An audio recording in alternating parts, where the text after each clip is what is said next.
Hello friends, നമസ്കാരം. നമ്മുടെ Kerala T V സീരിയലിലേക്ക് എല്ലാവർക്കും സ്വാഗതം. അങ്ങനെ നിശ്ചയ ചടങ്ങുകളും കാര്യങ്ങളെല്ലാം കഴിഞ്ഞ് ഭക്ഷണം കഴിക്കാനായിട്ട് എല്ലാവരും ഇരിക്കുക കേട്ടോ. ആ ഒരു സമയത്ത് നമ്മുടെ പോറ്റിയമ്മാവൻ എല്ലാവരുടെയും വില കളയാനായിട്ട് മടാന്നും പറഞ്ഞുകൊണ്ട് ഇങ്ങനെ വെട്ടി വിഴുങ്ങിക്കൊണ്ടിരിക്കുക. എന്നിട്ട് കാര്യങ്ങളെല്ലാം ഭംഗിയായിട്ട് നടന്ന് കാണണമെങ്കിൽ അത്യാവശ്യം മെനക്കെടണം എന്നൊക്കെ പറഞ്ഞിരുന്ന് ഇങ്ങനെ കഴിച്ചുകൊണ്ടിരിക്കുക. കഴിക്കലും കാര്യങ്ങളെല്ലാം കഴിഞ്ഞിട്ട് ഇവരുടെ വീടിൻ്റെ ചുവട്ടിൽ ഉള്ള മാവ്, ആ മാവിൻ്റെ ചുവട്ടിൽ പോയി എല്ലാം ഇങ്ങനെ നോക്കി കാണും. അപ്പോഴാണ് രേണുവും അതുപോലെ രാധയും കൂടെ അങ്ങോട്ടേക്ക് വരുന്നത്. ഈ മാവിനെ പറ്റി ചോദിക്കുമ്പോൾ ഞങ്ങളുടെ കുടുംബസ്വത്ത് എന്ന് പറയുന്നത് പോലുള്ളൊരു മാവായതെന്ന് പറഞ്ഞു. അല്ല, ഇതിൽ കാണുന്നതൊക്കെ ഇവരുടെ വസ്തുവാണെന്നാണ് പറഞ്ഞതെന്നൊക്കെ പറഞ്ഞുകൊണ്ട് സന്തോഷിൻ്റെ അമ്മ ഇങ്ങനെ പറയുക. അപ്പോൾ വലിയ ആദായമുള്ള കോളൊന്നും ഇല്ലെന്നേ എന്നൊക്കെ പറയുക. മിക്കതിനും മണ്ടരി വന്ന സാധനങ്ങളൊക്കെയാണ് നിൽക്കുന്നതെന്നൊക്കെ പറഞ്ഞുകൊണ്ട് ഇങ്ങനെ പറയുമ്പോൾ രേണു രാധയെ നോക്കുക, കായ്ഫലം ഒന്നും ഇല്ല എന്നൊക്കെ പറഞ്ഞ ഇയാള്. അപ്പം ഇത് മാവാണെന്ന് പോലും പുള്ളിക്ക് മനസ്സിലായിട്ടില്ല എന്നും പറഞ്ഞ രേണു അങ്ങ് പോയി. അതെ, ഞങ്ങൾക്ക് പറമ്പിലെ തേങ്ങയും മാങ്ങയും ചക്കയൊക്കെ വിറ്റ് കിട്ടുന്ന കാശ് കൊണ്ട് ജീവിക്കേണ്ട ആവശ്യമൊന്നും ഇല്ല എന്ന് രാധ അന്നേരം പറഞ്ഞു. അതും പറഞ്ഞ് രാധ അവിടെ നിന്ന് അങ്ങോട്ടേക്ക് പോയി. ഈ സമയത്ത് മണിക്കൊന്നും അത് അത്രയ്ക്ക് ദഹിച്ചില്ല. എന്നും പറഞ്ഞിട്ട് നിൽക്കുക, നാണം കേട്ടു, ഇതെന്താ അമ്മ ഇത്, കിട്ടിയില്ല വയറ് നിറച്ചെന്ന് ചോദിച്ചുകൊണ്ട് മണിയോട് കൂടെ വന്ന മോള് ചോദിക്കുമ്പോൾ പൊടിയെന്ന് പറഞ്ഞുകൊണ്ട് അങ്ങനെ നിൽക്കും അവരവിടെ. ഈ സമയം പിന്നെ കാണിക്കുന്നതെന്ന് പറഞ്ഞിട്ടുണ്ടെങ്കിൽ അതേ നമ്മുടെ വീണയുടെ ഇതിനൊക്കെ പങ്കെടുക്കാൻ വന്നൊരു ചേച്ചിയൊക്കെ ആയിട്ട് ഇങ്ങനെ പരിചയപ്പെടും. അപ്പോൾ നീനേനെയൊക്കെ പരിചയപ്പെടുത്തി കൊടുക്കുക, ഇതിൻ്റെ കൂട്ടുകാരിയാന്ന് പറഞ്ഞ് തിരിച്ച് അങ്ങോട്ടും ഇങ്ങോട്ടൊക്കെ പരിചയപ്പെടുത്തി കൊടുക്കുക കേട്ടോ. അങ്ങനെ പരിപാടികളെല്ലാം ഭംഗിയായി കഴിഞ്ഞു. നമ്മുടെ സന്തോഷം വീട്ടുകാരും തിരിച്ച് വീട്ടിലോട്ട് പോയി. ഇത് കഴിഞ്ഞ് പിന്നെ കാണിക്കുന്നത് അവിടെ സ്കൂളിൽ നമ്മുടെ ടീച്ചർക്ക് വേണ്ടി ഒരു അനുശോചന യോഗം തന്നെ സംഘടിപ്പിച്ചിരിക്കുക ഇവരെല്ലാവരും കൂടി.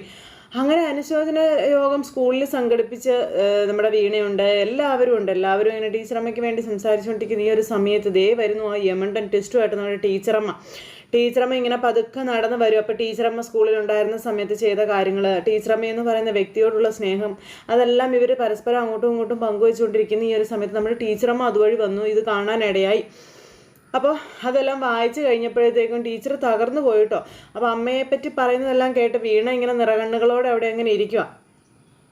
അപ്പോൾ സരസ്വതി ടീച്ചറിനെ ടീച്ചറമ്മ എന്ന് വിളിച്ചതുപോലെ വീണ ടീച്ചറെ ടീച്ചറേച്ചി എന്ന് കുട്ടികൾ വിളിക്കുകയാണെന്ന കാര്യമൊക്കെ പറഞ്ഞ് ഇതെല്ലാം പറയുന്ന കാര്യങ്ങളൊക്കെ നമ്മുടെ ടീച്ചറമ്മ പുറത്ത് നിന്ന് കേൾക്കും. അതിനുശേഷം ടീച്ചറമ്മയുടെ ഓർമ്മയ്ക്ക് വേണ്ടി ഒരു പാട്ടൊക്കെ സ്കൂളിൽ ഒരു ചെറിയ കുട്ടിയെ കൊണ്ടൊക്കെ പാടിപ്പിക്കുന്നവർ. അപ്പോൾ ഇതൊക്കെ കേട്ട് നമ്മുടെ ടീച്ചർ അവിടെ അത്ഭുതപ്പെട്ട് ഇങ്ങനെ നിൽക്കുക. അങ്ങനെ ആ പരിപാടി അങ്ങനെ കഴിഞ്ഞു. ഇത് കഴിഞ്ഞതിന് ശേഷം മഹേഷ് രാധയൊന്നും വന്നില്ലേ എന്ന് വീണയോട് കൂടെയുള്ള സാറ് ചോദിച്ചു. പ്രോഗ്രാമൊക്കെ പിരിച്ചു വിട്ട് കഴിഞ്ഞപ്പോൾ അപ്പോൾ അവർക്കൊക്കെ വലിയ തിരക്കുള്ള ആൾക്കാരല്ലേ സാറേ എന്ന് നമ്മുടെ വീണ നമുക്ക് കാറിൽ പോകാം, വീട്ടിൽ ഡ്രോപ്പ് ചെയ്യാമെന്ന് നമ്മുടെ മേരിക്കുട്ടി ടീച്ചർ പറയുമ്പം ശരി എന്നാൽ ഞങ്ങൾ ഇറങ്ങുകയാണെന്നും പറഞ്ഞ് വീണ ഇവരോടെല്ലാം യാത്ര പറഞ്ഞു. എന്നിട്ട് ഇവരങ്ങ് പോകും, നാളെ സ്കൂളിൽ കാണാൻ കേട്ടോ എന്നും പറഞ്ഞ് ഇവരങ്ങ് പോവുക. അങ്ങനെ ആ ഒരു സംഭവം കഴിഞ്ഞ് പിന്നെ കാണിക്കുന്നതെന്ന് പറഞ്ഞിട്ടുണ്ടെങ്കിൽ നമ്മുടെ വീടാണ്, ടീച്ചറമ്മയുടെ വീടാണ്. അപ്പോൾ രാധയും അതുപോലെ മഹേഷും കൂടെ അവിടെ നിന്ന് ഇങ്ങനെ സംസാരിക്കുക പാർട്ടീഷനെ പറ്റി. ഇരട്ടത്ത് നിന്ന് രണ്ടും കൂടെ സംസാരിക്കുന്നത്. അപ്പോൾ വീട്ടിൽ അവളും കൂടി ഉള്ളതുകൊണ്ട് ഈ കാര്യമൊന്നും നമുക്ക് പറയാനായിട്ട് പറ്റില്ല എന്നൊക്കെ പറഞ്ഞുകൊണ്ട് ആങ്ങളെയും പെങ്ങളും കൂടെ നിന്ന് സംസാരിച്ചുകൊണ്ടിരിക്കാം. ഇതിപ്പോൾ എത്ര കാലം കഴിഞ്ഞാലും വീണ ഇങ്ങനെ അമ്മയുടെ കാര്യവും പറഞ്ഞ് സെൻറ്റിമെൻറ്റ്സ് അടിച്ചുകൊണ്ടേ ഇരിക്കുമെന്ന് രാധ പറയും. അപ്പോൾ അതേന്ന് അവരുടെ കാലം കഴിഞ്ഞിട്ട് കൊല്ലം ഒന്നായി. ഇപ്പോഴും അമ്മയുടെ ഓർമ്മ, അമ്മ ഓർക്കുന്ന മണ്ണ്, തേങ്ങ, മാങ്ങ അതൊക്കെ പറഞ്ഞുകൊണ്ട് നിൽക്കുകയാണെന്ന് പറഞ്ഞ് മഹേഷ്.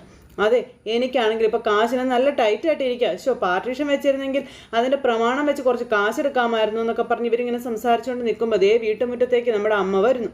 അമ്മ വരുമ്പോൾ കാണുന്നത് രണ്ട് മക്കളും കൂടി ഇരുട്ടത്ത് നിൽക്കുന്നതാണ്. അപ്പോൾ മഹേഷേ മോനെ എന്ന് പറഞ്ഞിട്ട് ഇങ്ങനെ വിളിക്കുക ടീച്ചറമ്മ.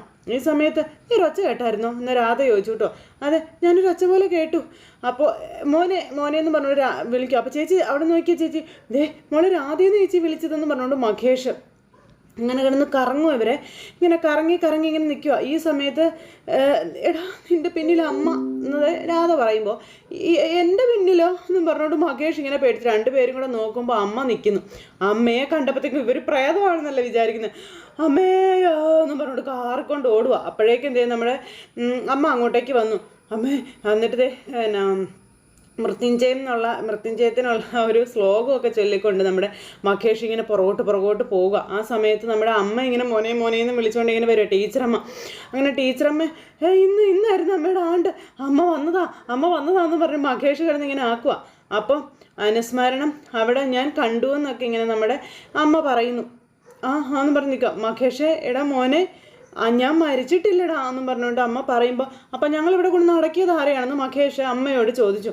അമ്മ ഇതുവരെ എവിടെയായിരുന്നു എന്നൊക്കെ ഇങ്ങനെ ചോദിക്കാം. അപ്പോൾ അറിയില്ലടാ മോനെ, ഡേ നീ രാധയെ ഒന്ന് ഉണർത്താൻ പറഞ്ഞു. അപ്പോഴത്തേക്ക് രാധയുടെ ബോധം കെട്ട് വീണു. നീ അവളെ ഉണർത്തടാ ചെല്ലെന്ന് പറഞ്ഞു. അപ്പം ചേച്ചി ഹേക്ക് രാധ ചേച്ചി എഴുന്നേക്ക് എന്ന് പറഞ്ഞുകൊണ്ട് രാധ എന്നും പറഞ്ഞുകൊണ്ട് ഇങ്ങനെ അമ്മയും വിളിക്കുന്നു. അപ്പോഴത്തേക്ക് രാധ ഇങ്ങനെ എഴുന്നേറ്റ് വന്നിട്ട് ഇങ്ങനെ അടിമുടി നോക്കുമ്പോൾ അമ്മ ജീവനോടെ മുന്നിൽ വന്ന് നിൽക്കുമല്ലേ. ചേച്ചി അമ്മേ ആരും കാണണ്ട, അകത്തേക്ക് വാ, ഒന്ന് കയറി വാ ഇങ്ങോട്ട് എന്നും പറഞ്ഞുകൊണ്ട് വീടിനകത്തേക്ക് വിളിച്ചുകൊണ്ട് പോവാം. പക്ഷേ അമ്മയെ വീടിനകത്തേക്ക് കയറ്റിയില്ല.